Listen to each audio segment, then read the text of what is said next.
Actually ಹೇಳ್ಬೇಕಂದ್ರೆ ಅವ್ನು ಲೀಡ್ರೇ ಅಲ್ಲ. ಕರ್ನಾಟಕ ಸರ್ಕಾರದಲ್ಲಿ ನಾನು ಒಬ್ಬ ಶಾಸಕನಾಗಿದ್ದೀನಿ ಅನ್ನೋದು ಪರಿಜ್ಞಾನ ಅವನಿಗಿಲ್ಲ. ಅವನೊಬ್ಬ ಹುಚ್ಚ.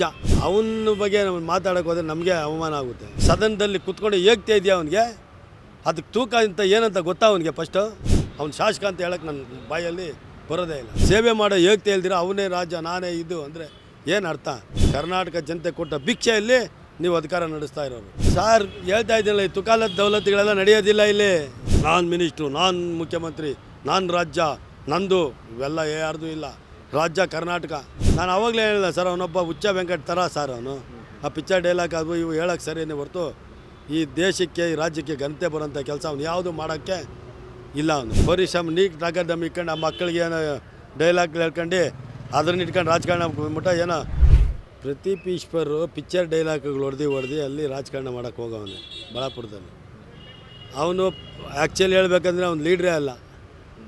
ಅವನು ನಮ್ಮ ಚಿತ್ರನಟ ಒಬ್ಬ ಇದ್ದ ಮೆಂಟಲ್ ಹುಚ್ಚ ವೆಂಕಟ್ ಅಂತ ಆಗಿರಾಕಿ ಅವನು ಏನು ಸ್ಟೇಟ್ಮೆಂಟ್ ಕೊಡ್ತಾ ಇದ್ದೀನಿ, ನಾನು ಯಾವ ಜವಾಬ್ದಾರಿ ಇದ್ದೀನಿ, ನಾನು ಗೌರವಾನ್ವಿತವಾಗಿ ನನ್ನ ವಿಧಾನಸಭೆಗೆ ಕಳಿಸಿದ್ದಾರೆ ಜನ. ಕರ್ನಾಟಕ ಸರ್ಕಾರದಲ್ಲಿ ನಾನು ಒಬ್ಬ ಶಾಸಕನಾಗಿದ್ದೀನಿ ಅನ್ನೋದು ಪರಿಜ್ಞಾನ ಅವನಿಗಿಲ್ಲ. ಅವನೊಬ್ಬ ಹುಚ್ಚ. ಅವನ ಬಗ್ಗೆ ನಾವು ಮಾತಾಡೋಕೆ ಹೋದರೆ ನಮಗೆ ಅವಮಾನ ಆಗುತ್ತೆ. ನಾನು ಅವನು ಶಾಸಕ ಅಂತ ಯಾವ ಗ್ಯಾಪಲ್ಲಿ ನಾನು ಒಪ್ಪಕ್ಕೆ ರೆಡಿ ಇಲ್ಲ. ಅರ್ಥ ಆಯ್ತಾ? ಆ ಹುಚ್ಚ ವೆಂಕಟ್ ಅವನೇ ಪಿಕ್ಚರ್ ಏಮ್ರಾ ಬುಜ್ಜಿಗ ಇಟ್ಲ್ರ ಅಂತ ಈ ಥರ ಎಲ್ಲ ಹೊಡ್ಕೊಂಡು ಡೈಲಾಕು ಮೆಂಟಲ್ ಥರ ಆಡ್ತಾನೆ ಅವನು. ಒಬ್ಬ ಶಾಸಕನ ಗೌರವ ಇದೆಯಾ? ಶಾಸಕನ ಬಾಡಿ ಲ್ಯಾಂಗ್ವೇಜ್ ಇದೆಯಾ ಅವನಿಗೆ? ಶಾಸಕರಂದ್ರೆ ಏನು? ಸೌಧದಲ್ಲಿ ಕುತ್ಕೊಂಡು ಬಡವ್ರದ್ದು, ರೈತರದ್ದು, ಕಾರ್ಮಿಕರದ್ದು, ಅನೇಕ ವಿದ್ಯಾರ್ಥಿಗಳು, ವರ್ತಕರದ್ದು ಸಮಸ್ಯೆ ನೀರಾವರಿ ಬಗ್ಗೆ ಇದ್ರ ಬಗ್ಗೆ ಎಲ್ಲ ಯೋಚನೆ ಮಾಡೋಂಥ ಸದನದಲ್ಲಿ ಕುತ್ಕೊಂಡು ಏಗ್ತಾ ಇದೆಯಾ ಅವನಿಗೆ? ಅದಕ್ಕೆ ತೂಕ ಅಂತ ಏನಂತ ಗೊತ್ತಾ ಅವನಿಗೆ? ಫಸ್ಟು ಒಬ್ಬ ಶಾಸಕನಾಗಿ ಅವನು ಅನ್ಲಾಯಕ್ ಅವನು ಶಾಸಕ ಅಂತ ಹೇಳೋಕ್ಕೆ ನನ್ನ ಬಾಯಲ್ಲಿ ಬರೋದೇ ಇಲ್ಲ. ಅವನೊಬ್ಬ ವೇಸ್ಟ್ ನನ್ನ ಮಗ ಅಂತ ಹೇಳ್ತೀನಿ ನಾನು. ಏಕವಚನದಲ್ಲೇ ಬೈತೀನಿ ಅವನು.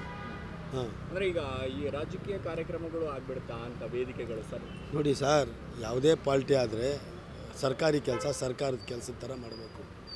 ಯಾರದೇ ಒಬ್ಬರದ್ದು ಸರ್ಕಾರ ಅಲ್ಲ, ಕರ್ನಾಟಕ ಸರ್ಕಾರ ಇದು. ಯಾರ್ದೋ ಒಬ್ಬರದ್ದು ರಾಜ್ಯ ಅಲ್ಲ ಇದು, ಕರ್ನಾಟಕ ಜನತೆಯ ರಾಜ್ಯ. ಪ್ರಜಾಪ್ರಭುತ್ವ ಸರ್ ಇದು. ಯಾರ್ದೋ ಒಬ್ಬರಿಗಾಗಿ ಏನು ಮಾಡೋಕ್ಕಾಗೋದಿಲ್ಲ. ನಾವು ಪ್ರಜೆಗಳಿಂದ ಆಯ್ಕೆ ಆಗಿರೋರು. ಪ್ರಜೆಗಳು ನಿಮಗೆ 5 ವರ್ಷ ನಿಮಗೆ ಆಡಳಿತಕ್ಕೆ ಅವಕಾಶ ಕೊಟ್ಟಿದ್ದಾರೆ. ಆ ಪ್ರಜೆಗಳು ಸೇವೆ ಮಾಡಿ ಅವ್ರನ್ನ ತೃಪ್ತಿಪಡಿಸುವ ಕೆಲಸ ನೀವು ಮಾಡಬೇಕು. ಯಾಕಂದರೆ ಪ್ರಜಾ ರಾಜ್ಯದಲ್ಲಿ ಅವ್ರ ಹಕ್ಕನ್ನು ನೀವು ಪಡೆದು ನೀವು ಒಂದು ಜವಾಬ್ದಾರಿ ಸ್ಥಾನದಲ್ಲಿದ್ದೀರಾ. ಆ ಸೇವೆ ಮಾಡೋ ಹೇಳ್ತಾ ಇಲ್ದಿರ ಅವನೇ ರಾಜ್ಯ ನಾನೇ ಇದು ಅಂದರೆ ಏನು ಅರ್ಥ? ಬೂತಿಂದ ರಾಜರ ಮಕ್ಕಳೇ ರಾಜರಾಗಬಾರ್ದು, ಪ್ರಜೆಗಳಿಂದ ರಾಜರಾಗಿ ಆಯ್ಕೆ ಆಗಬೇಕು ಅಂತಾನೆ ಪ್ರಜಾಪ್ರಭುತ್ವ ಸ್ಥಾಪನೆ ಆಗಿರೋದು. ಆ ಒಂದು ಸಾಮಾನ್ಯ ಜ್ಞಾನ ಇಲ್ಲ ಅಂದಮೇಲೆ ಅವ್ರಿಗೇನಂತ ಹೇಳೋಣ ನಾವು? ನಂದೇ ರಾಜ್ಯ ನಿಂದೇ ರಾಜ್ಯ ಏನು? ಯಾರ್ದು ಅಲ್ಲ. ಕರ್ನಾಟಕದ ರಾಜ್ಯ ಕರ್ನಾಟಕ ಜನತೆದು. ಕರ್ನಾಟಕ ಜನತೆ ಕೊಟ್ಟ ಭಿಕ್ಷೆಯಲ್ಲಿ ನೀವು ಅಧಿಕಾರ ನಡೆಸ್ತಾ ಇರೋರು. ಆ ಒಂದು ಸ್ಥಾನಕ್ಕೆ ಕುಂದು ಬರ್ದಂಗೆ ನಡ್ಕೊಳ್ಳಿ. ರಾಜ್ಯದ ಮರ್ಯಾದಿನ ಬೀದಿನ ಹರಾಜು ಹಾಕೋ ಕೆಲಸ ಯಾವುದೇ ಸಚಿವ ಶಾಸಕರು ಮಾಡಬಾರ್ದು ಸರ್. ಈಗ ಸಿದ್ದು ಸರ್ಕಾರ ನಮ್ಮ ಸರ್ಕಾರ ನೀವು ಒಪ್ಪಂದ ಅಂದರೆ ರೌಡಿಸಮ್ ಸರ್ ಇದು? ಸರ್ ಹೇಳ್ತಾ ಇದ್ದಿಲ್ಲ, ಈ ತುಕಾಲತ್ ದೌಲತ್ಗಳೆಲ್ಲ ನಡೆಯೋದಿಲ್ಲ ಇಲ್ಲಿ. ಇದು ರಾಜ್ಯದ ಒಬ್ಬ ಸಚಿವನಾಗಿ ರಾಜ್ಯದ ಒಬ್ಬ ಶಾಸಕರಾಗಿ ನಡ್ಕೊಬೇಕೇ ಬಿಟ್ಟರೆ ನಂದು ನಾನು ಅನ್ನೋದು ಬರಬಾರ್ದು. ನಮ್ಮ ರಾಜ್ಯದ ನನ್ನ ರಾಜ್ಯ ಅಂತ ಬರಬೇಕು, ನಾನು ಅಂತ ಬರಬಾರ್ದು.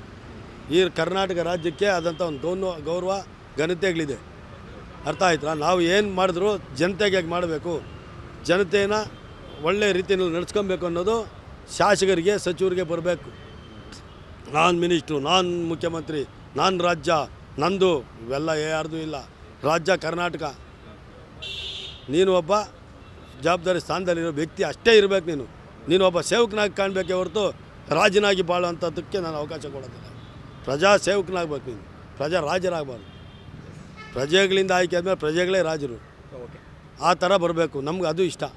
ಕೊನೆಯದಾಗಿ ಶಾಸಕರ ಬಗ್ಗೆ ಏನು ಅನಿಸುತ್ತೆ ನಿಮಗೆ? ಯಾವ ಶಾಸಕರ ಬಗ್ಗೆ? ಪ್ರದೀಪ್ ಈಶ್ವರ್.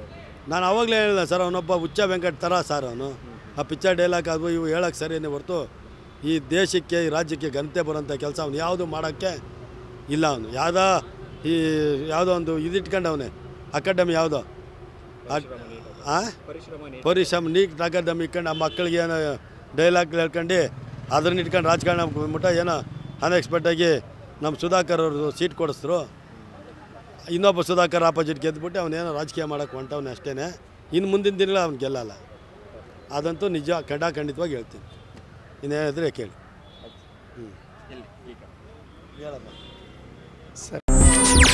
ಹೆಚ್ಚಿನ ಸುದ್ದಿಗಳಿಗಾಗಿ ನಮ್ಮ ಚಾನೆಲ್ನ ಸಬ್ಸ್ಕ್ರೈಬ್ ಮಾಡಿ.